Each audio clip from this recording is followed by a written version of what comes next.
Hello everyone, welcome to PW Government Exam Wala. I am Brijesh. Once again welcome to one short video series. आशा करता हूँ आप सब स्वस्थ होंगे, मस्त होंगे और अपने अपकमिंग एग्जाम के प्रिपरेशन में पूरी लगन, दृढ़ इच्छा के साथ लगे होंगे। इसी आशा और विश्वास के साथ आगे बढ़ते हैं और अपनी इस वन शॉर्ट सीरीज का एक न्यू वीडियो, इकोनॉमिक्स का एक न्यू वीडियो आपके सामने लेके हाजिर हूँ। तो आज का जो टॉपिक होगा वह इकोनॉमिक्स का one of the most important topic होगी और उस टॉपिक का नाम होगा कैपिटल मार्केट, पूंजी बाजार। और इस टॉपिक में मुख्य रूप से हम पूंजी बाजार को इन डेप्थ में स्टडी करेंगे और साथ में जितने भी एग्ज़ाम है, सारे एग्ज़ाम के जो इम्पोर्टेंट पॉइंट्स होंगे जो इस टॉपिक से पूछे जाते हैं, उन सभी एस्पेक्ट को कवर करेंगे। पर हर वीडियो, हर सेशन के जैसे इस सेशन में भी आपसे एक रिक्वेस्ट है कि प्लीज़ आप इस सेशन को ज़्यादा से ज़्यादा लाइक करिए, अपने फ्रेंड्स के बीच में शेयर करिए और इस चैनल गवर्नमेंट एग्ज़ाम वाला को आप सब्सक्राइब करिए और साथ ही अपनी प्रतिक्रियाएं कमेंट के माध्यम से देना बिल्कुल ना भूलें। आपके कमेंट का मुझे रहेगा इंतज़ार। चलिए तब तक हम बढ़ते हैं पूंजी बाजार को। तो जैसा आपको पता है लास्ट सेशन में हमने मनी मार्केट को कवर किया था और ये बात करी, ये दोनों एक क्या है, एक वित्तीय बाजार का पार्ट है। दोनों क्या है, आप कहोगे कि ये दोनों वित्तीय बाजार का पार्ट है, वित्तीय बाजार के पार्ट हैं। वित्तीय बाजार अर्थात फाइनेंशियल मार्केट का पार्ट है। एक बार हम फिर से देख लेते हैं कि फाइनेंशियल मार्केट किसे कहेंगे। तो आप सब समझते हो कि बाजार या मार्केट क्या है। तो आप कहोगे बाजार या मार्केट एक ऐसी जगह है जहाँ पे क्या होता है, बाय और सेल होता है। बहुत ही आसान। क्या होता है, कुछ लोग खरीदने वाले होते हैं और कुछ लोग बेचने वाले होते हैं। इसी तरीके से जब हम फाइनेंशियल मार्केट को पढ़ते हैं तो जब जहाँ पे एक ऐसा प्लेस जहाँ पे बाय और सेल किसका होगा, तो आप कहोगे यहाँ पे फाइनेंशियल इंस्ट्रूमेंट का होगा। अब यह फाइनेंशियल इंस्ट्रूमेंट क्या होंगे, तो आप कहोगे कुछ लोगों के पास, जैसा हमने पहले भी देखा था, कुछ लोगों के पास सरप्लस में पैसा होगा तो क्या चाहेंगे, इन्वेस्ट करना चाहेंगे। वहीं कुछ लोगों को पैसे की नीड होगी तो क्या करना चाहेंगे, बोरो करना चाहेंगे। और ये जहाँ दोनों मीट करेंगे, जहाँ एक पैसे सरप्लस वाला लेंड करना या इन्वेस्ट करना का चाह रहा होगा, वहीं दूसरी पार्टी जो बोरो करना चाह रही होगी, जहाँ ये दोनों मीट करेंगे, उस पार्ट को हम क्या करेंगे, उस मार्केट को हम फाइनेंशियल मार्केट कहते हैं। और आपने इसके आगे पढ़ा था, चलिए एक बार रिकैप कर देते हैं इसके आगे कि फाइनेंशियल मार्केट को हम दो भागों में बांट के पढ़ते हैं। एक को क्या बोलते हैं, मनी मार्केट, अर्थात इसी को हम क्या बोलते हैं, मुद्रा बाजार बोलते हैं। और इसी के दूसरे पार्ट को, फाइनेंशियल मार्केट के दूसरे पार्ट को हम क्या बोलते हैं, कैपिटल मार्केट। कैपिटल मार्केट बोलते हैं, जिसका मतलब क्या हो जाता है, पूंजी बाजार। इसका मतलब क्या हो जाता है, पूंजी बाजार। अब हम मनी मार्केट को समझ चुके हैं। जिन्होंने भी मनी मार्केट का अब तक वीडियो नहीं देखा है वो जाके हमारे प्रीवियस सेशन में मनी मार्केट को कंप्लीट कर लीजिएगा। आज हम बात करेंगे कैपिटल मार्केट में। अच्छा, आपके दिमाग में यह भी आ रहा होगा कि इन दोनों में अंतर क्या है, मनी मार्केट और कैपिटल मार्केट में डिफरेंस क्या है। तो बहुत छोटा सा अंतर है। क्या अंतर है, तो आप कहेंगे कि मनी मार्केट एक ऐसा प्लेस है जहाँ पे शॉर्ट टर्म फाइनेंशियल इंस्ट्रूमेंट का बाय और सेल होता है। बस केवल आपको क्या कह देना है कि यहाँ पे शॉर्ट टर्म फाइनेंशियल इंस्ट्रूमेंट का बाय और सेल होता है। और तो फिर आपके दिमाग में भी आएगा, अच्छा तो पूंजी बाजार में क्या होगा, तो आप कह दोगे यहाँ पे क्या होगा, यहाँ पे लॉन्ग टर्म फाइनेंशियल इंस्ट्रूमेंट का बाय और सेल होगा। अच्छा तो फिर ये शॉर्ट टर्म लॉन्ग टर्म क्या बात हुई, इसमें क्या अंतर है, तो आप कहोगे शॉर्ट टर्म का मतलब होता है ऐसे फाइनेंशियल इंस्ट्रूमेंट जो कितने दिन के लिए होते हैं, अप टू 365 डेज के लिए होते हैं, या कह सकते हो अप टू 364 डेज के लिए होते हैं। ऐसे फाइनेंशियल इंस्ट्रूमेंट जो अप टू 364 डेज के लिए होते हैं उनको हम क्या बोलते हैं, वो मनी मार्केट के पार्ट होते हैं। और ऐसे फाइनेंशियल इंस्ट्रूमेंट जो कि 365 दिन या उससे प्लस हो, 365 डेज से प्लस हो, मतलब आप कह सकते हो एक वर्ष से प्लस के जितने भी फाइनेंशियल इंस्ट्रूमेंट का बाय और सेल होगा वो कहाँ पे होगा, कैपिटल मार्केट में होगा। तो आप कहोगे सर अब तक हमने ये बात समझा पूंजी बाजार के बारे में, अब तक हमने यह समझा कैपिटल मार्केट के बारे में, अब तक यह समझा कि यह एक ऐसा मार्केट है। क्या समझे अब तक?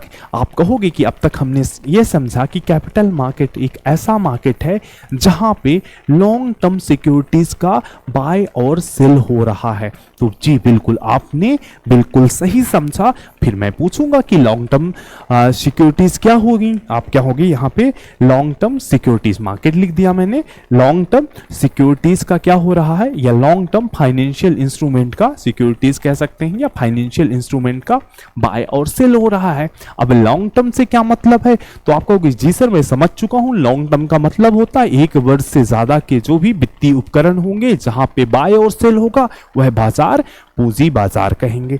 जी बिल्कुल, आपने सही समझा कि पूंजी बाजार वित्तीय बाजार का वह भाग है जहां पे एक वर्ष से ज्यादा के फाइनेंशियल इंस्ट्रूमेंट का बाय और सेल होता है। जी बिल्कुल सही, अब तक आप बिल्कुल सही समझ रहे हो।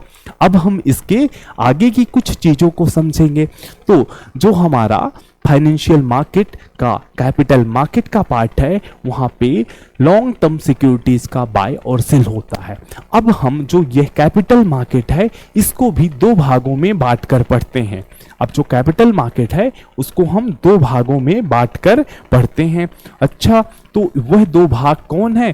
तो आप कहोगे कैपिटल मार्केट को हम अपनी आसानी के लिए दो भाग में बांटते हैं। एक को बोलते हैं प्राइमरी मार्केट, जिसे हम हिंदी में क्या कह सकते हैं? आप कहोगे इसे हम हिंदी में कह सकते हैं प्राथमिक बाजार। इसे हम हिंदी में क्या कहेंगे? तो आप कहोगे इसे हम हिंदी में प्राथमिक बाजार कहेंगे।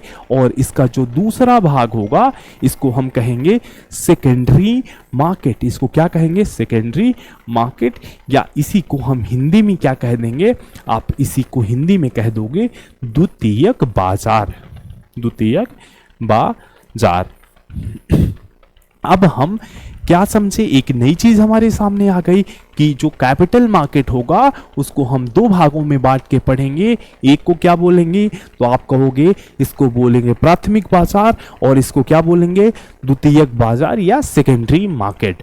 तो अब इन दोनों को अलग क्यों किया गया? प्राथमिक बाजार क्या है और द्वितीयक बाजार क्या है? जी अलग किया गया तो कुछ तो बात होगी। अब चलिए उसी बात को समझ लेते हैं। अब प्राथमिक बाजार एक ऐसी बाजार है जब क्या होगा, जब कोई कंपनी या फर्म पहली बार पब्लिक से फंड या कैपिटल रेज करेगी तो कहां पे आएगी? प्राथमिक बाजार में आएगी। आप क्या कहोगे कि कोई कंपनी को यहां पे कैपिटल मार्केट में क्या करने के लिए आ रहे हैं? फंड लेने के लिए आ रहे हैं। सपोज किसी कंपनी को क्या हुई? फंड की जरूरत हुई, कैपिटल की जरूरत हुई, तो वह पब्लिक से, जब पब्लिक से पैसा लेना होगा तो कैपिटल मार्केट के कहां पे आ जाएगी? आप कह दोगे प्राथमिक बाजार में आ जाएगी। तो क्या लेके आएगी? इंस्ट्रूमेंट क्या होगा? तो आप कहोगे अच्छा इंस्ट्रूमेंट, हाँ बिल्कुल, कोई किस पे? प्राथमिक बाजार में क्या चीजें होंगी? तो आप कहोगे यहाँ पे दो इंस्ट्रूमेंट का उपयोग होगा। एक को हम कहेंगे आईपीओ और दूसरे को क्या कह देंगे? एफपीओ। अच्छा, ये आईपीओ क्या है? तो आप कहोगे आईपीओ का मतलब हो जाएगा इनिशियल पब्लिक ऑफर। क्या हो जाएगा मतलब? इनिशियल पब्लिक ऑफर या इनिशियल पब्लिक ऑफरिंग। अच्छा, ये क्या चीज है? तो आप कहोगे जब कोई कंपनी को पैसे की जरूरत होगी, कैपिटल की जरूरत होगी, वह कैपिटल किससे लेनी चाह रही होगी? पब्लिक से। तो पब्लिक से कैपिटल लेने का तरीका क्या होगा? तो आप कहोगे वह शेयर इशू करेगी। क्या इशू करेगी? शेयर इशू करेगी। अच्छा, तो जब कोई कंपनी फर्स्ट टाइम अपना शेयर इशू करती है, सब फर्स्ट टाइम अपना शेयर इशू करती है, या कह सकते हैं जब कोई कंपनी फर्स्ट टाइम अपने आप को शेयर मार्केट में लिस्ट करती है, तो जो शेयर पहली बार जारी होता है उसी को हम क्या कहते हैं? आईपीओ। अच्छा, तो आईपीओ क्या है? आईपीओ जो कंपनी पहली बार शेयर मार्केट में लिस्ट हो रही है और पहली बार शेयर जारी कर रही है उसी का नाम आईपीओ है। बहुत आसान। अच्छा, आईपीओ तो समझ में आ गया। तो ये एफपीओ क्या है? तो आप कह दोगे ये है फॉलो ऑन पब्लिक ऑफर। क्या है? फॉलो ऑन पब्लिक ऑफर या फॉलो ऑन पब्लिक ऑफरिंग। तो फिर ये क्या हुआ? फॉलो ऑन पब्लिक ऑफरिंग क्या हुई? ये भी कुछ नहीं है। ये क्या है कि अगर कोई कंपनी एक बार शेयर मार्केट में लिस्ट हो चुकी है, एक बार शेयर मार्केट में लिस्ट हो चुकी है, या उसी को कहेंगे एक बार अपना शेयर ला चुकी है, उसके बाद भी उसको पैसे की जरूरत हुई, फंड लाना हुआ, तो क्या करेगी, दूसरी बार फंड लाएगी, दूसरी बार अपना शेयर जारी करेगी। अच्छा, तो अगर कोई लिस्टेड कंपनी अपना फंड जारी कर रही है तो उसे हम क्या कर देंगे, एफपीओ कह देंगे। मतलब एक बार पहली बार पहला नया नया हुआ तो आईपीओ, फिर दोबारा किया तो क्या कहेंगे उसको, दोबारा एफपीओ कह देंगे, फॉलो ऑन पब्लिक ऑफर। अच्छा, ये भी कुछ नहीं है। जब पहला पहला है, मतलब जब पहले पहली बार शेयर इशू हो रहा है तो उसको हम आईपीओ कह रहे हैं। जब पहली बार के बाद दूसरी बार हो रहा है कि उसके बाद हो रहा है तो उसको एफपीओ कह दे रहे हैं। अच्छा, प्राथमिक बाजार तो समझ में आ गया। अब इस द्वितीयक बाजार में क्या हो रहा है, कंपनी तो पैसा यहीं पे पा गई। तो अच्छा, आप कहोगे कि वित्तीय बाजार क्या था, कोई वित्तीय बाजार में क्यों पैसा जमा करना, इन्वेस्ट करना चाहोगे, करता है, या कि कोई क्यों पैसा लेना चाहता है यहाँ पे। तो आप वित्तीय बाजार की क्या जो एक विशेषता है उसको याद करोगे। तो वित्तीय बाजार की सबसे बड़ी विशेषता क्या है कि यह तरलता है। यहाँ पे क्या है, तरलता है, लिक्विडिटी है। ये क्या होता है लिक्विडिटी, लिक्विडिटी का मतलब है कि आपको जो आपका इन्वेस्टमेंट है उसको आप तुरंत पैसे में बदल दो, रुपए में बदल दो। अच्छा, तो इन्वेस्टमेंट तो हम, जैसे हमारे पास सरप्लस है, इन्वेस्टमेंट करना है तो हम इस सब में क्यों करें, हम एक जमीन खरीद लें, हम एक लैंड खरीद लें, बिल्डिंग खरीद लें, फ्लैट खरीद लें। बट यहाँ समस्या क्या होगी, जब आपको कभी अचानक पैसे की जरूरत हो गई तो आप इस लैंड, बिल्डिंग या फ्लैट को तुरंत बेच नहीं सकते हो, तुरंत इसका ग्राहक मिलना मुश्किल है ना कि आज अभी मिल हो। अच्छा, जिसको आप तुरंत पैसे में, ऐसी कोई संपत्ति आपकी जिसको आप तुरंत पैसे में नहीं कन्वर्ट कर सकते, इसका मतलब वह संपत्ति क्या है, लिक्विड नहीं है, वह संपत्ति तरल नहीं है। और कोई भी ऐसी संपत्ति जिसे आप तुरंत मनी में, पैसे में कन्वर्ट कर सकते हो, उसे तरल है। अच्छा, तो इन सबको हम पैसे में, तुरंत हम पैसे में कन्वर्ट कर सकते हैं। जी बिल्कुल, कैसे करेंगे, इसी के लिए आ गया द्वितीयक बाजार। अच्छा, तो द्वितीयक बाजार क्या हुआ, तो आप कहोगे द्वितीयक बाजार एक ऐसा बाजार है जहां पे एग्जिस्टिंग सिक्योरिटीज का बाय और सेल होगा। जो पहले से शेयर इशू हो रखे हैं, जो पहले से शेयर इशू हैं, उन्हीं का बाय और सेल होगा। तो आप समझ गए यहां पे क्या हो रहा है।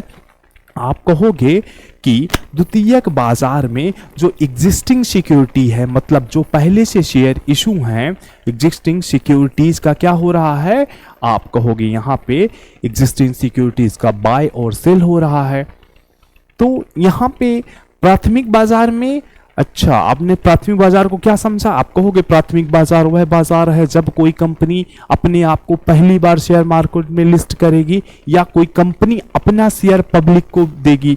तो यहाँ पे हो क्या रहा है, यहाँ पे आप कहोगे कि प्राथमिक बाजार में, जो प्राथमिक बाजार में किसके बीच में ट्रेड हो रहा है, अगर ट्रेड कहोगे तो ट्रेड किसके बीच में हो रहा है, तो एक तो हो गई खुद कंपनी, एक कौन हो गया, कंपनी जो अपना शेयर इशू कर रही है, और दूसरा जो पैसा लगा रहा है, खरीद रहा है, उसको हम क्या कहेंगे, इन्वेस्टर, या उसी को हम क्या कह देंगे, निवेशक कह देंगे।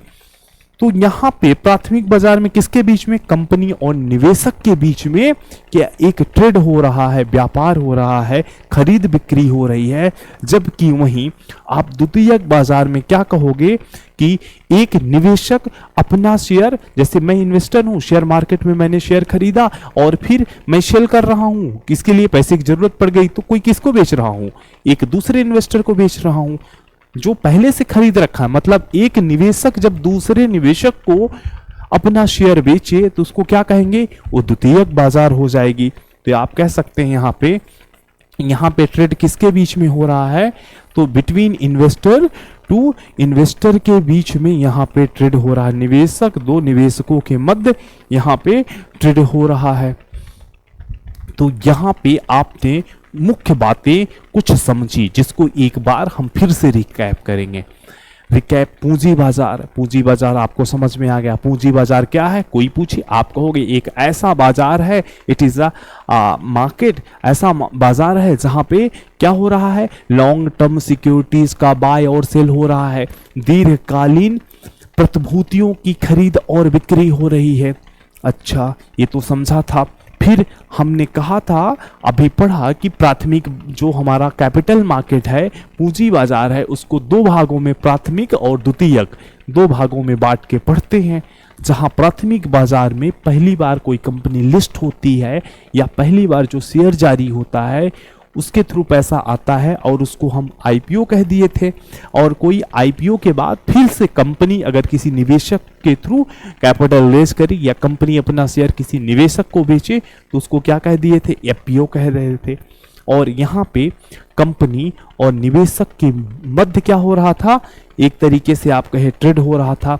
जबकि वहीं अगर हम बात करें द्वितीयक बाजार में तो किसके मध्य हो रहा था, दो निवेशकों के मध्य यहाँ पे एक तरीके से समझौता या दो निवेशकों के मध्य व्यापार हो रहा है। ये कुछ मुख्य बातें थी। चलिए कुछ और हम इनके बीच में अंतर को समझ लेते हैं कि प्राथमिक और द्वितीयक बाजार के मध्य क्या अंतर है। तो एक बार जल्दी से आपने जो पढ़ा है उसको देख लीजिए। तो पहला आप कहोगे कि यहाँ परिभाषा ही है इसकी कि जहाँ पे कोई न्यू सिक्योरिटी इशू हो रही है फर्स्ट टाइम, उसे हम प्राथमिक बाजार कहेंगे। आप कहोगे जब पहली बार कोई नई प्रतिभूति जारी हो रही है। जबकि आप वहीं कहोगे, इसके में कहोगे कि जब पहले से जारी सिक्योरिटी का, जो हम कहोगे एग्जिस्टिंग सिक्योरिटीज का जब ट्रेड हो रहा है किसके बीच में, इन्वेस्टर के बीच में, तो उसको हम द्वितीयक बाजार कहेंगे। फिर हम देखेंगे इसका उद्देश्य क्या होगा। तो जब कोई कंपनी फंड रेज करेगी, कंपनी कर रही ना, तो इसका उद्देश्य क्या हो जाएगा, कैपिटल को रेज करना हो जाएगा, कैपिटल को इशू करना हो जाएगा। वहीं अगर कोई द्वितीयक बाजार में हो रहा तो इसका पर्पस क्या हो जाएगा, लिक्विडिटी प्रदान करना हो जाएगा, प्रतिभूतियों में तरलता प्रदान करना हो जाएगा। आगे देखें तो इसमें कौन भाग लेंगे, तो आप कहोगे कंपनी अपना शेयर बेच रही है, किसको, इन्वेस्टर में। तो यहाँ पे कंपनी और इन्वेस्टर के मध्य, मतलब कंपनी और निवेशक के मध्य हो रहा है। जबकि यहाँ एक इन्वेस्टर दूसरे इन्वेस्टर को बेच रहा है, तो आप कहोगे यहाँ निवेशकों के मध्य हो रहा है।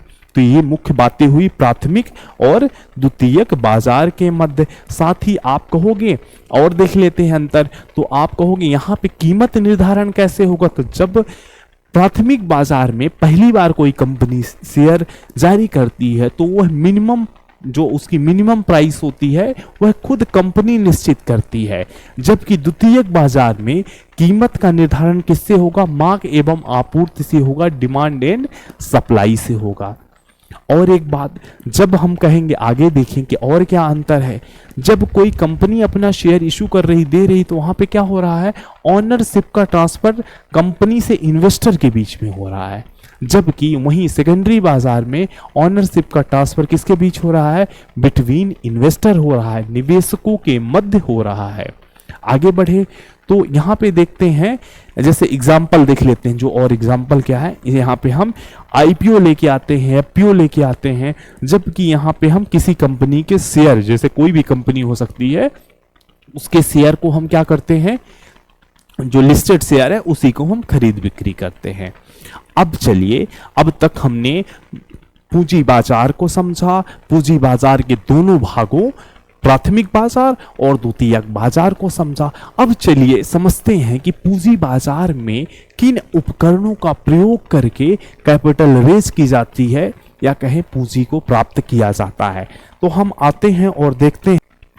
तो पूंजी बाजार में मुख्य उपकरणों को समझते हैं। अब तक जो हमने देखा उसमें मुख्य कैपिटल मार्केट का, जो हम पूंजी बाजार देख रहे हैं, कैपिटल मार्केट में किन इंस्ट्रूमेंट का उपयोग होता है। तो आप कहोगे सबसे पहले मुख्य रूप से क्या, शेयर। पहला इंस्ट्रूमेंट क्या हो जाता है, शेयर या अंश को कहते हैं।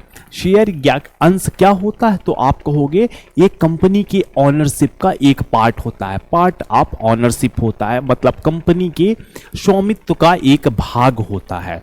अब शेयर कितने टाइप का होगा, तो आप डिफरेंट टाइप के शेयर को देख सकते हो, आपके एग्जाम में पूछा जाता है। जैसे पहला टाइप का शेयर क्या होता है, इक्विटी शेयर। इक्विटी शेयर और कुछ शेयर पहले हम देख लेते हैं। दूसरा आप कहोगे कौन सा शेयर होता है, तो आप कह दोगे प्रेफरेंस शेयर हो सकता है। और आप क्या कह सकते हो, राइट इशू, एक अलग आप पढ़ोगे, क्या, राइट इशू पढ़ोगे। फिर आप क्या कह सकते हो, आप स्वेट इशू पढ़ सकते हो। ये इनका नाम इस वजह से हम लिख रहे हैं क्योंकि यह आपके एग्जाम में पूछे जा चुके हैं। यह क्या हुए हैं, आपके एग्जाम में पूछे जा चुके हैं। तो चलिए पहले देखते हैं इक्विटी शेयर। तो इक्विटी शेयर क्या होता है, आप कहोगे जो इक्विटी शेयर कौन होते हैं, तो कंपनी के ऑनर होते हैं। कंपनी के ऑनर कहने का मतलब यह कंपनी के डिसीजन मेकिंग में पार्ट लेते हैं, यह कंपनी के एनुअल जनरल मीटिंग में पार्टिसिपेट करते हैं और यह सबसे अंत में प्रॉफिट और लॉस लेते हैं।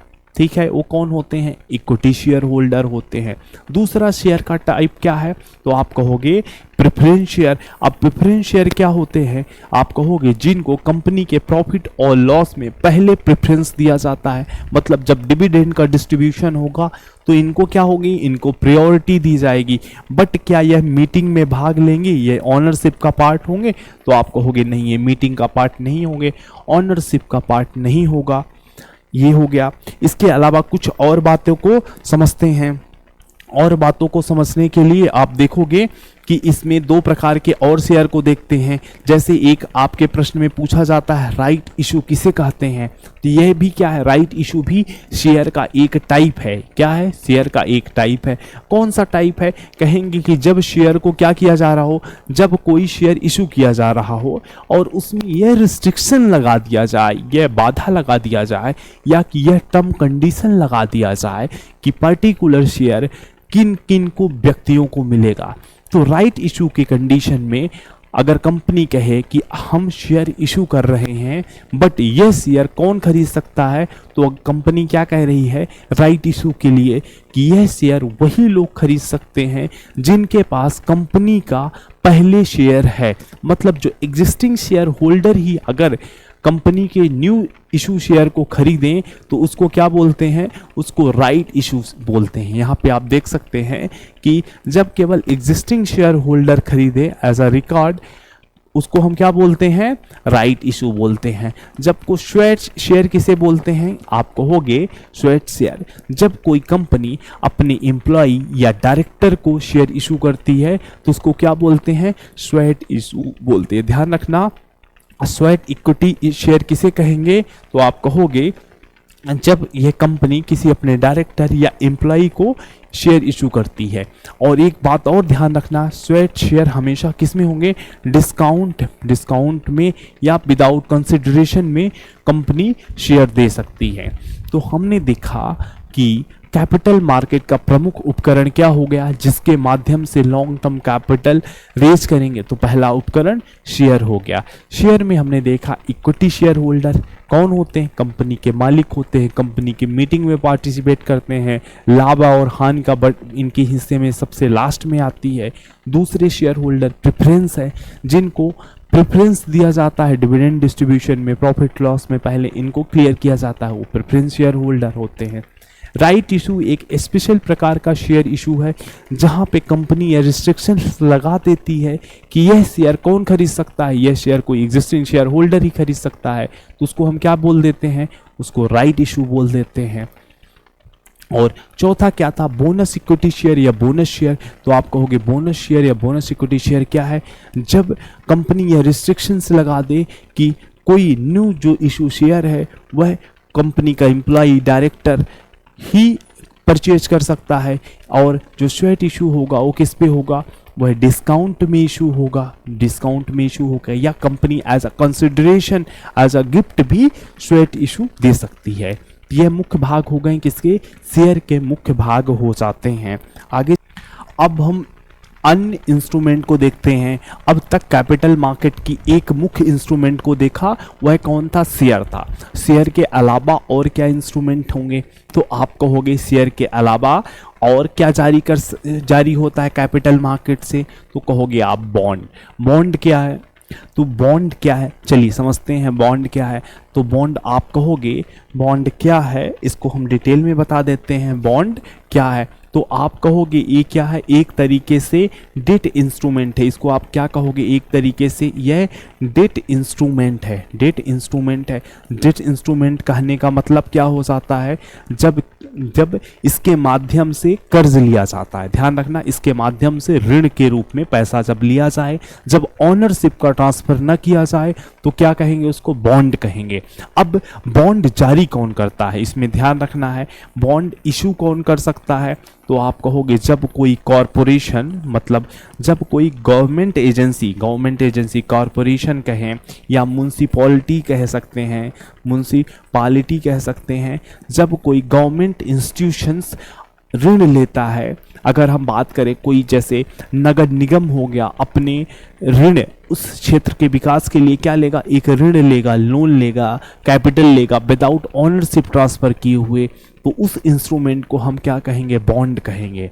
और एक और डेब्ट इंस्ट्रूमेंट है जिनको हम पढ़ते हैं, जो कि कैपिटल मार्केट का ही पार्ट है, उसको क्या बोलते हैं, डिबेंचर बोलते हैं। तो डिबेंचर भी क्या है, तो आप कहोगे डिबेंचर भी क्या है, एक तरीके से डेट इंस्ट्रूमेंट ही है। ध्यान रखना है, डिबेंचर भी क्या है, एक डेट इंस्ट्रूमेंट है।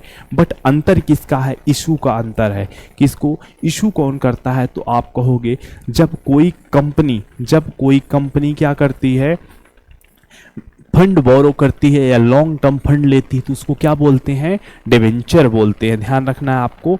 बॉन्ड क्या है, तो आप कह सकते हो, अगर कहा जाए कि बॉन्ड क्या है, तो आप कह सकते हो एक डेट सिक्योरिटी है। क्या है, एक डेट सिक्योरिटी है जो क्या करती है, इन्वेस्टर को मनी लेंड करने के लिए अलाउ करती है।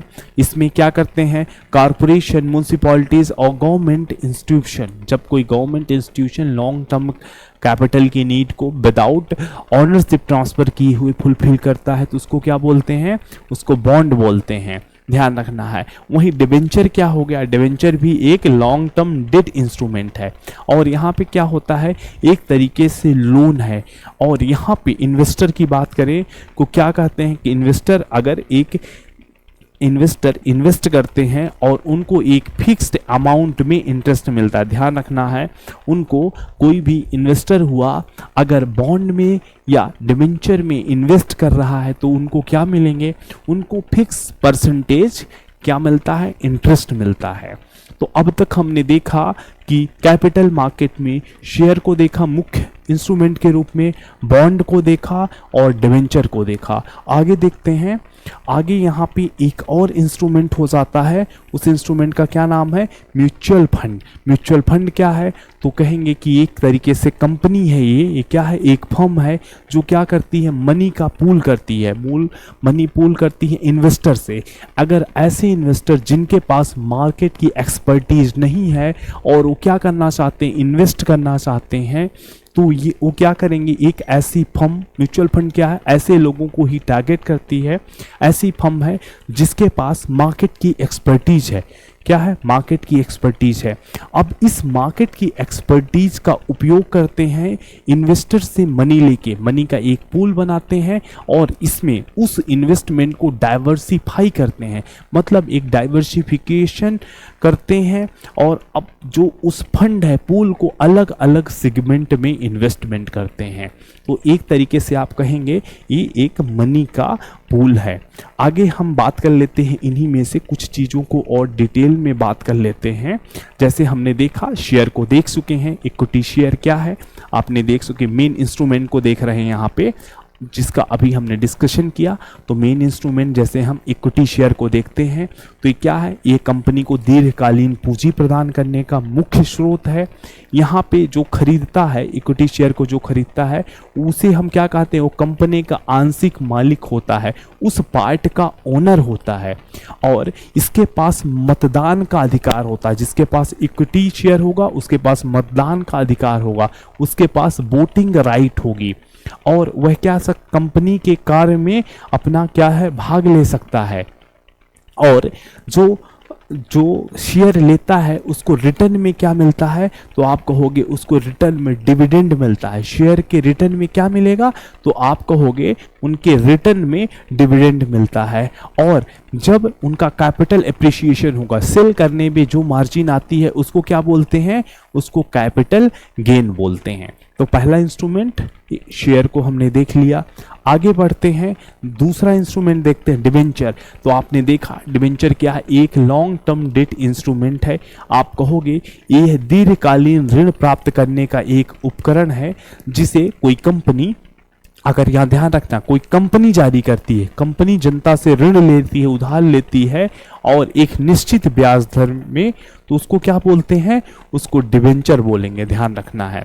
और अगर बात करें जैसे शेयर में क्या होता था, शेयर में उसके पार्ट का ओनरशिप ट्रांसफर होती थी, बट यही बात हमको ध्यान रखना है, डिबेंचर में कोई स्वामित्व या अधिकार का ट्रांसफर नहीं होता है। ध्यान रखना है, इक्विटी में क्या हो रहा है, ओनरशिप का ट्रांसफर हो रहा है, जबकि डिबेंचर में ओनरशिप का ट्रांसफर नहीं हो रहा है। डिबेंचर दो प्रकार के हो सकते हैं, सिक्योर्ड और अनसिक्योर्ड। तो इस तरीके से हमने दूसरे इंस्ट्रूमेंट को भी देख लिया, डिबेंचर को देख लिया। आगे चलते हैं और नेक्स्ट इंस्ट्रूमेंट को देखते हैं, बॉन्ड। हमने देखा कि डिबेंचर के तरह ही बॉन्ड भी क्या है, एक डेट इंस्ट्रूमेंट है, एक क्या है, ऋण प्राप्त करने का तरीका है। आप कह सकते हो एक फिक्स्ड इनकम इंस्ट्रूमेंट है जिसे किसके द्वारा, गवर्नमेंट के द्वारा इशू किया जाता है। कोई कॉरपोरेशन इशू कर सकता है या म्यूनसिपैलिटीज इशू कर सकती है, किसके लिए, to raise long term fund, long term दीर्घकालीन के लिए फंड प्राप्त करने के लिए इसका उपयोग होता है।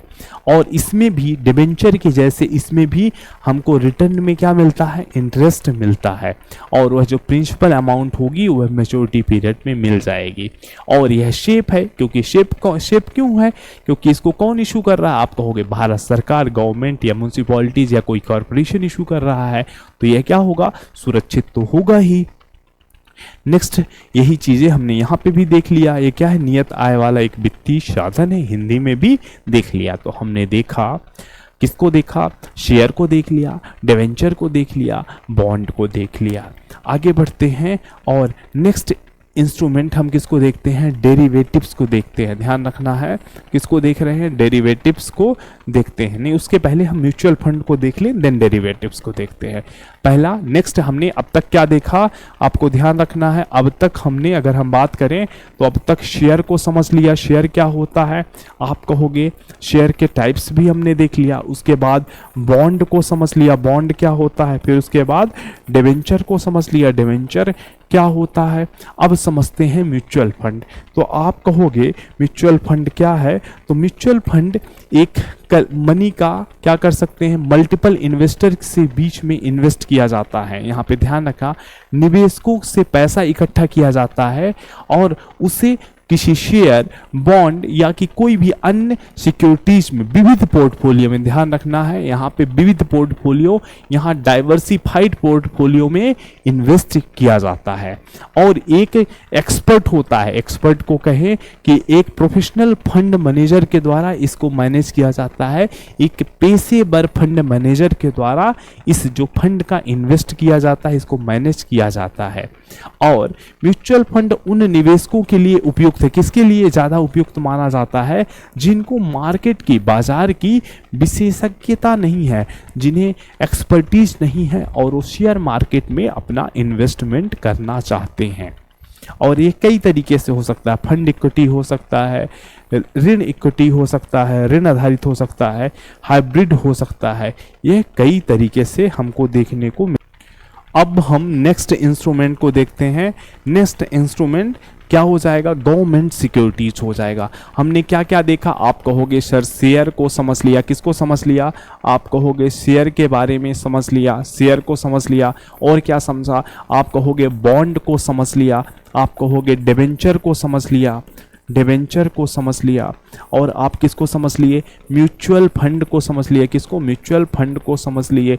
अब चलिए किसको समझते हैं, गवर्नमेंट सिक्योरिटीज को समझते हैं।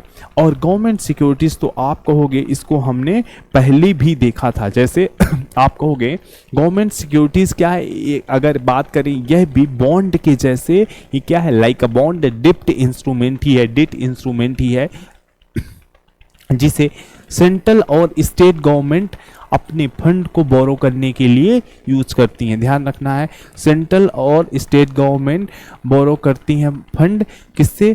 पब्लिक से। और ये लो रिस्क होती है। कोई भी सिक्योरिटी जिसे गवर्नमेंट जारी करेगा, जिसे सरकार जारी करेगी, वह कैसी होगी? तो आप कहोगे वह लो रिस्क होगी। और उसमें क्या होगा? एक फिक्स रिटर्न ऑफर करते हैं। फिक्स रिटर्न मतलब आपको जो इंटरेस्ट रेट होगा वह फिक्स होगा और ये सेफ समझी जाएगी। आप समझते हो कि गवर्नमेंट अगर सिक्योरिटी है तो सेफ समझी जाएगी ही। आपने मनी मार्केट के केस में ट्रेजरी बिल्स को पढ़ा, कैश मैनेजमेंट को पढ़ा, ये भी क्या थी? गवर्नमेंट सिक्योरिटीज थी। बट कौन, जैसे अगर हम ट्रेजरी बिल की बात करें तो यह भी तो सरकारी प्रतिभूति ही थी, गवर्नमेंट सिक्योरिटी ही थी। पर यह क्या था? यह शॉर्ट टर्म सिक्योरिटी थी। और यहाँ पे हम कैपिटल मार्केट में लॉन्ग टर्म सिक्योरिटीज का अध्ययन करेंगे। तो हमने अब तक मुख्य रूप से ये सारे इंस्ट्रूमेंट को पढ़ लिए। अब हम फाइनेंशियल मार्केट के एक और उपकरण को समझते हैं। वह उपकरण क्या होगा? तो आप कहेंगे डेरिवेटिव्स। अब चलिए डेरिवेटिव्स को समझते हैं। डेरिवेटिव्स क्या है? तो आप कहोगे यह एक समझौता है। ये क्या है? समझौता है। किसके बीच में? दो पार्टी के बीच में समझौता है। अब बात करोगे कैसा समझौता दो पार्टी के बीच में? तो आप कहोगे किसी फ्यूचर डेट के ट्रांजैक्शन के लिए आज से सहमति या आज से समझौता को हम डेरिवेटिव्स कहते हैं। मतलब कोई दो ट्रांजैक्शन, कोई व्यक्ति कोई दो पार्टी एक ट्रांजैक्शन करने के लिए जो ट्रांजैक्शन फ्यूचर डेट में होगा, आज एग्रीमेंट करती है, कॉन्ट्रैक्ट करती हैं, उसको हम डेरिवेटिव्स कहेंगे। और डेरिवेटिव्स की वैल्यू किससे डिराइव्ड होगी? तो आप इसका अगर मीनिंग देखो तो डेरिवेटिव्स का मतलब ये होता है कि जिसकी value derived from underlying assets. अगर कोई अंडरलाइंग एसेट्स है वहां से उसकी वैल्यू डिराइव हो रही है तो उसको हम क्या कहेंगे? उसको हम डेरिवेटिव कहेंगे। ध्यान रखना है, उसको हम डेरिवेटिव, जिसके अंडरलाइंग एसेट से जिसकी वैल्यू डिसाइड हो रही है उसको हम डेरिवेटिव्स कहते हैं। चलिए थोड़ा और इसके बारे में पढ़ लेते हैं, डेरिवेटिव्स के बारे में। डेरिवेटिव्स क्या है? एक फाइनेंशियल कॉन्ट्रैक्ट है, एक वित्तीय अनुबंध होते हैं और जिनका मूल किसी अन्य परिसंपत्ति, जिनका मूल्य अगर बात करें इनकी वैल्यू किसी ने डिराइव होती है तो आप कहोगे किसी अंडरलाइन एसेट्स। और क्या हो सकता है? कोई स्टॉक हो सकता है, कोई कमोडिटी हो सकती है, करेंसी हो सकती है, कि इंटरेस्ट रेट हो सकता है। आप कह सकते हो कि यह एक वित्तीय अनुबंध है जिसका मूल्य उसके किसी अन्य परिसंपत्ति जैसे शेयर, कमोडिटी, मुद्रा, ब्याज से निर्धारित होती है। अगर हम डेरिवेटिव्स के प्रकार को देखें तो डेरिवेटिव्स चार प्रकार के मुख्य रूप से होंगे। वो कौन कौन से होंगे? तो आप कहोगे इनको हम फ्यूचर्स कहेंगे, ऑप्शंस कहेंगे, फॉरवर्ड कहेंगे और स्वैप कहेंगे। ये क्या है? डेरिवेटिव्स चार प्रकार के होते हैं। ध्यान रखना, यह आपके लिए इंपॉर्टेंट है कि डेरिवेटिव्स चार प्रकार के होते हैं। कौन से? फ्यूचर, ऑप्शन, फॉरवर्ड और स्वैप।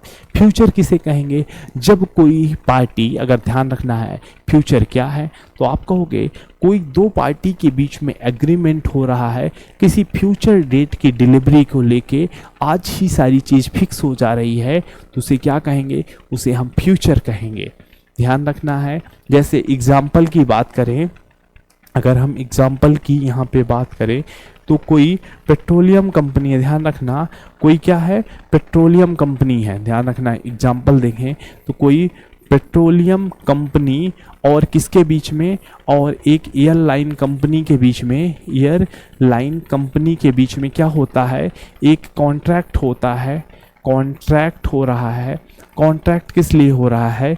कि ये कोई जो पेट्रोलियम कंपनी है, ध्यान रखना, जो पेट्रोलियम कंपनी है वह क्या करेगी? रेगुलर 6 मंथ तक ऑयल को प्रोवाइड करेगी। किसको? एयरलाइन कंपनी को। और जिसका रेट क्या होगा? रेट फिक्स होगा। रेट आज की डेट पे फिक्स हो जाता है। ध्यान रखना। और यहाँ पे क्या हो रहा है? आज की डेट पे पिछले आने वाले अपकमिंग 6 मंथ के लिए ट्रांजैक्शन हो जा रहा है। अब यह क्यों होगा? ये दोनों कंपनी आपस में कॉन्ट्रैक्ट ऐसा क्यों करेंगी? तो इसमें दोनों का बेनिफिट होता है, म्यूचुअल बेनिफिट हो। कैसे? एयरलाइन कंपनी को आप कहोगे क्या बेनिफिट होगा, तो एयरलाइन कंपनी क्या हो जाएगा, उसका एक्सपेंडिचर फिक्स हो जाएगा, मतलब वो आने वाले 6 महीने में उसका कितना खर्च होगा। एक तरीके से मेन खर्च क्या है, कोई भी एयरलाइन कंपनी है तो उसका जो क्रूड ऑयल कहें उसके लिए आज ही फिक्स हो जाता है, तो 6 मंथ में कितना तेल लगेगा, एक क्या हो गया, खर्चे फिक्स हो गए। और ये भी तो पता है कि अगर रेट बढ़ जाते हैं, अगर प्राइसेस क्या हो जाते हैं, ऑयल के इंक्रीज हो जाते हैं, फिर भी हमको पुरानी ही प्राइस से मिलेगा। और दूसरा क्या हो जाता है, एक एयरलाइन कंपनी यहाँ पे होती है, और दूसरा अगर यहाँ पे पेट्रोलियम कंपनी क्यों करेगी, क्योंकि वह अपना 6 मंथ तक ऑयल एक्सपोर्ट कर पाएगी। यहाँ पे क्या होगा, 6 मंथ तक ऑयल वो क्या कर पाएगी, एक्सपोर्ट कर पाएगी या सेल कर पाएगी आज के एग्जिस्टिंग दाम पे। और जो करेगा दोनों क्या होगा, एक प्रीमियम अमाउंट पे होगा, दोनों क्या होगा, एक प्रीमियम अमाउंट पे होगा। इसलिए दोनों म्यूचुअल के लिए बेनिफिशियरी है। इसे क्या कहेंगे, अगर ये किसका एग्जाम्पल है तो आप कहोगे फ्यूचर डेरिवेटिव्स का एग्जाम्पल है। ये किसका एग्जाम्पल है, फ्यूचर डेरिवेटिव्स का एग्जाम्पल है। डेरिवेटिव्स क्या बताएं, एक कॉन्ट्रैक्ट है दो पार्टी के बीच में जो फ्यूचर डिलीवरी के लिए कॉन्ट्रैक्ट हो रहा है, और यहाँ पे वैल्यू किससे निकल रही है, किसी भी अंडरलाइन एसेट्स हो सकती है, कमोडिटी हो सकती है, उससे निकलती है। ये मुख्य बातें हो गई। अब दूसरा डेरिवेटिव्स क्या पढ़ा हमने, ऑप्शन पढ़ा था। दूसरा डेरिवेटिव क्या था, ऑप्शन। ऑप्शन में क्या है, ऑप्शन भी सेम फ्यूचर के जैसे दो पार्टी के बीच का एक एग्रीमेंट है, कॉन्ट्रैक्ट है, जो जिसका डिलीवरी फ्यूचर में होना है। अब ऑप्शन में यह सुविधा रहती है कि उस डेट को उसका इच्छा हो तो वो क्या करे, उस एग्रीमेंट को फुलफिल करे या उस एग्रीमेंट से आउट हो जाए, ध्यान रखना है। तो इसे क्या कहेंगे, इसे कहेंगे ऑप्शन। इस तरीके से मुख्य डेरिवेटिव्स को भी हमने समझ लिया, डेरिवेटिव्स को समझ लिया, और डेरिवेटिव्स के टाइप जैसे हमने देख लिया फॉरवर्ड, फ्यूचर और ऑप्शन को देख लिया। अब हम चलते हैं, इस कैपिटल मार्केट की लगभग चीज़ों को देख लिया। अब तक एक बार क्विक रिवाइज कर ले। हमने पढ़ा कैपिटल मार्केट है क्या, ध्यान रखना है, हमने क्या सीखा, कैपिटल मार्केट है क्या, इसको सीखा। उसके बाद क्या सीखा, तो आप कहोगे इसको दो पार्ट में पढ़ते हैं, प्राइमरी मार्केट, सेकेंडरी मार्केट, इसको देखा।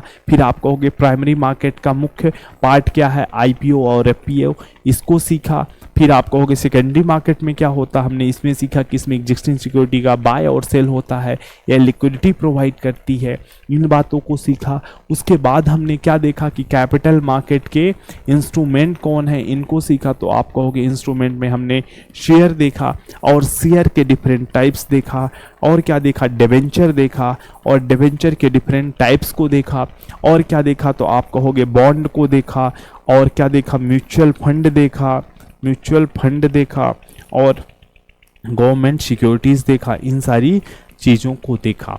अब हम आगे बढ़ते हैं। कैपिटल मार्केट में मुख्य रूप से कैपिटल मार्केट को सूचित किसके द्वारा किया जाता है, तो आप कहोगे कैपिटल मार्केट को सूचित इंडेक्स के, डिफरेंट इंडेक्स के माध्यम से किया जाता है, जिसमें से भारत में मुख्य रूप से किसके द्वारा किया जाता है, आप कहोगे कि भारत में मुख्य रूप से बीएसई बॉम्बे स्टॉक एक्सचेंज द्वारा किया जाता है।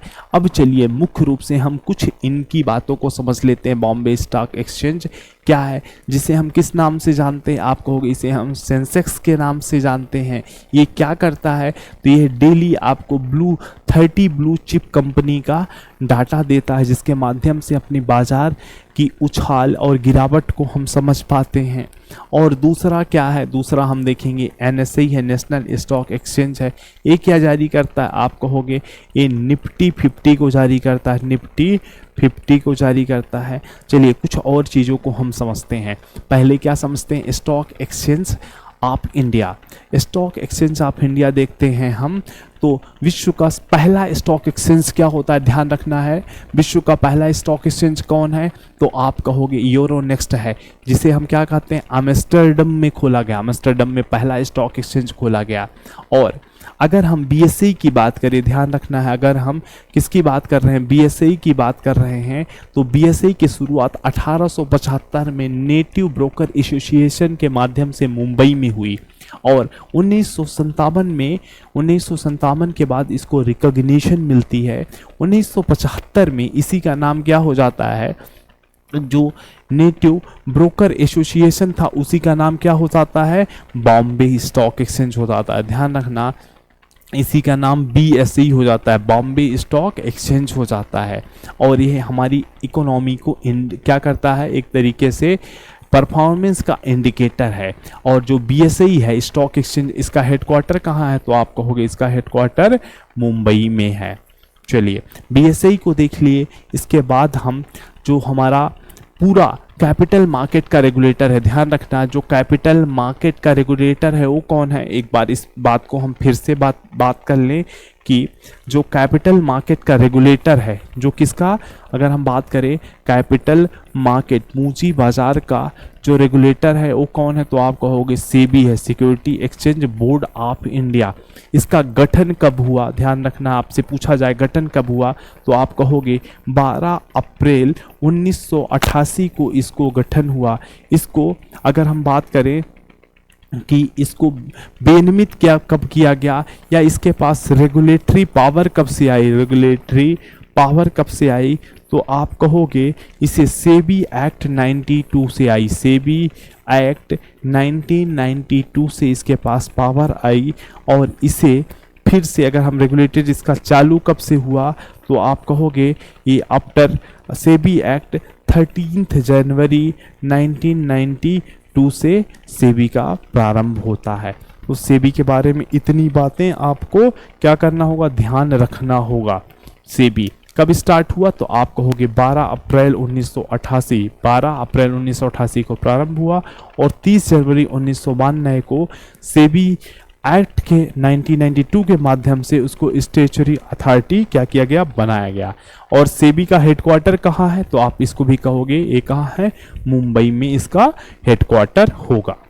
आगे चलते हैं और देखते हैं कि सेबी का मुख्य फंक्शन क्या है, तो आप कहोगे सेबी का मुख्य फंक्शन क्या है, जो इन्वेस्टर का इंटरेस्ट है उसको प्रोटेक्ट करना, जो भी डिपोजिटरीज है, इन्वेस्टमेंट स्कीम है, म्यूचुअल फंड है, उसको वेरीफाई करना। ध्यान रखना, ये मुख्य रूप से सेबी का उद्देश्य है। और आगे बढ़ते हैं और इस सेशन का जो लास्ट पार्ट है हमारा, हम विश्व के प्रमुख जो सूचकांक हैं उनको देखते हैं, शेयर मार्केट के सूचकांक, और उनकी मुख्य बातों को समझते हैं जिनको आपको ध्यान रखना है। उससे पहले हम भारत की जो नियामक संस्थाएं हैं उसको देख लेते हैं। जैसे हमने बताया कैपिटल मार्केट की नियामक संस्था कौन है, रेगुलेटरी बॉडी कौन है, तो आप कहोगे सेबी है। उसी तरीके से अगर आरबीआई भी रेगुलेटरी बॉडी है, किसकी है, तो आप कहोगे मनी मार्केट की है, मनी मार्केट की रेगुलेटरी बॉडी है। और आरबीआई एक सेंट्रल बैंक, केंद्रीय बैंक के रूप में भी काम करता है। इसका हेडक्वार्टर कहाँ पे है, तो आरबीआई का हेडक्वार्टर मुंबई में है। कब इस्टेब्लिश हुआ, तो आप कहोगे 1 अप्रैल 1935 को आरबीआई एक्ट 1934 से हुआ। दूसरा रेगुलेटर जो महत्वपूर्ण जिसके बारे में हम पढ़ रहे हैं कौन है, SEBI, security exchange board of India. कब इसको रेगुलेटरी स्टैट्यूटरी स्टेटस मिला, तो आप कहोगे सेबी एक्ट 1992 से 1992 में मिला। सेबी का भी हेडक्वार्टर कहाँ है, तो आप कहोगे मुंबई में इसका हेडक्वार्टर है और यह कैपिटल मार्केट को रेगुलेट करता है। वहीं IRDAI की बात किया जाए, insurance regulatory and development authority of India की बात किया जाए, तो यह 1999 में इस्टेब्लिश हुआ, जिसको हम 2003 में स्टैट्यूटरी स्टेटस प्रदान किए हैं। इसका हेडक्वार्टर कहाँ है, तो इसका हेडक्वार्टर हैदराबाद में है। ध्यान रखना है, IRDAI का हेडक्वार्टर कहाँ पे है, हैदराबाद में है। और ये किसको रेगुलेट करता है, तो आप कहोगे इंश्योरेंस सेक्टर को ये क्या करेगा, रेगुलेट करेगा। ध्यान रखना है आपको। आगे बढ़ते हैं और नेशनल स्टॉक एक्सचेंज और निफ्टी को देख लेते हैं। तो नेशनल स्टॉक एक्सचेंज का कब इस्टेब्लिश हुआ, तो आप कहोगे ये 1992 में। कब इस्टेब्लिश हुआ, तो 1992 में नेशनल स्टॉक एक्सचेंज इस्टेब्लिश होता है। और ये अपना ऑपरेशन कब से बिगिन करता है, तो 1994 में यह ऑपरेशन अपना चालू करता है। और बात करें कि इसका हेडक्वार्टर कहाँ है, तो एनएसई का भी हेडक्वार्टर हमको कहाँ देखने को मिलेगा, तो एनएसई का भी हेडक्वार्टर हमको मुंबई में देखने को मिलेगा। जैसे हमने बीएसई को देखा था, बीएसई सेंसेक्स जारी करता है, उसी तरीके से एनएसई क्या जारी करता, तो आप कहोगे एनएसई निफ्टी 50 को जारी करता है, जिससे अर्थव्यवस्था का एक तरीके से इकोनॉमी की परफॉर्मेंस को इंडिकेट करेगा। इसके साथ ही अगर हम बॉन्ड तो देख ही लिए, बॉन्ड म्यूचुअल फंड देख लिए हैं, इसके बारे में बात करते थे। चलिए हम स्टॉक एक्सचेंज को देखते हैं। तो विश्व का पहला स्टॉक एक्सचेंज कौन होता है, जैसे हम बात करें न्यूयॉर्क स्टॉक एक्सचेंज के बारे में बात करें तो यह stock exchange, New York stock exchange जो है, ये मार्केट कैपिटलाइजेशन में सबसे बड़ा मार्केट को रिप्रेजेंट कौन करता है, तो न्यूयॉर्क स्टॉक एक्सचेंज जो NYSE जारी करता है। हेडक्वार्टर कहाँ पे है, न्यूयॉर्क USA में है। वहीं नस्डॉक की बात करें, नस्डॉक क्या है, national association securities dealer automated, ये नस्डॉक 100 इंडेक्स जारी करता है, कहाँ पे, न्यूयॉर्क में जारी करता है। नस्डॉक क्या है, वर्ल्ड का फर्स्ट इलेक्ट्रॉनिक स्टॉक एक्सचेंज, ध्यान रखना है, वर्ल्ड का फर्स्ट इलेक्ट्रॉनिक स्टॉक एक्सचेंज कौन है, तो नस्डॉक हो जाता है। वहीं पे आगे बात करें हम तो टोक्यो स्टॉक एक्सचेंज को हम क्या बोलते हैं, निक्की 225 बोलते हैं, और इसका हेडक्वार्टर टोक्यो जापान में है। और एशिया का लार्जेस्ट क्या हो जाएगा, तो निक्की 225 हो जाएगा। वहीं हम संघाई स्टॉक एक्सचेंज को देखते हैं तो ये SSE कंपोजिट इंडेक्स को जारी करता है, संघाई चाइना में है, और यह मेनलैंड चाइना का सबसे बड़ा स्टॉक एक्सचेंज हो जाता है। जब हम अपने BSE में आते हैं, बॉम्बे स्टॉक एक्सचेंज में आते हैं, तो यह सेंसेक्स जारी करता है, हेडक्वार्टर मुंबई में होता है, और एशिया का ओल्डेस्ट स्टॉक एक्सचेंज है। ओल्डेस्ट कौन हो गया, तो आप कहोगे ओल्डेस्ट हो गया BSE, और सबसे बड़ा कौन हो गया, तो आप कहोगे निक्की 225, किसका, जापान का। और वहीं पे हम नेशनल स्टॉक एक्सचेंज NSE को देखते हैं तो क्या जारी करता, हमने पहले भी देखा, NSE निफ्टी 50 को जारी करता है, निफ्टी 50 को जारी करता है, जो इंडिया का फर्स्ट इलेक्ट्रॉनिक स्टॉक एक्सचेंज है। इंडिया का फर्स्ट इलेक्ट्रॉनिक स्टॉक एक्सचेंज कौन है, तो आप कहोगे निफ्टी 50 है। वहीं आगे बात करते हैं हम तो लंदन, कोरिया को देख लेते, कोरिया का कोस्पी जारी करता है, ये ज़्यादा इंपॉर्टेंट नहीं है। लंदन का कौन है, FTSE 100 है, यह लंदन का स्टॉक एक्सचेंज हो जाता है। इसके अलावा ये मुख्य स्टॉक एक्सचेंज हुए। इस तरीके से हमने कैपिटल मार्केट को एकदम शुरू से लेके अंत तक सारी चीज़ों, सारे एस्पेक्ट को कवर किए, जिसमें हम कैपिटल मार्केट क्या है, कैपिटल मार्केट को कितने भागों में पढ़ा जाता है, फिर प्राइमरी में किन चीज़ों की बातें की जाती है, सेकेंडरी में क्या है, अब क्या इंस्ट्रूमेंट यूज किए जाते हैं, शेयर को समझा, बॉन्ड को समझा, डिबेंचर को समझा, म्यूचुअल फंड को समझा, गवर्नमेंट सिक्योरिटीज को समझा, इन सारी बातों को समझा। तो ये हमारा चैप्टर कैपिटल मार्केट का यहीं पे समाप्त होता है। आशा करूंगा कि आप सबको यह चैप्टर समझ में आया होगा, आपने इसका डिटेल्ड रूप से समझा होगा। तो ठीक है, आज यह सेशन हम यहीं पे समाप्त करेंगे, बट प्लीज़ आपकी प्रतिक्रियाओं का हमें हमेशा की तरह आज भी और अभी भी इंतज़ार रहेगा। ज़रूर और ज़रूर अपनी प्रतिक्रियाएं दीजिए, ये हमको और आपके लिए मेहनत करने के लिए मोटिवेट करता है। तो थैंक यू सो मच, आप सब स्वस्थ रहिए, मस्त रहिए, और अपने एग्ज़ाम की प्रिपरेशन में एकदम धुआं लगा के धुआं दे दीजिए। Thank you so much for this session.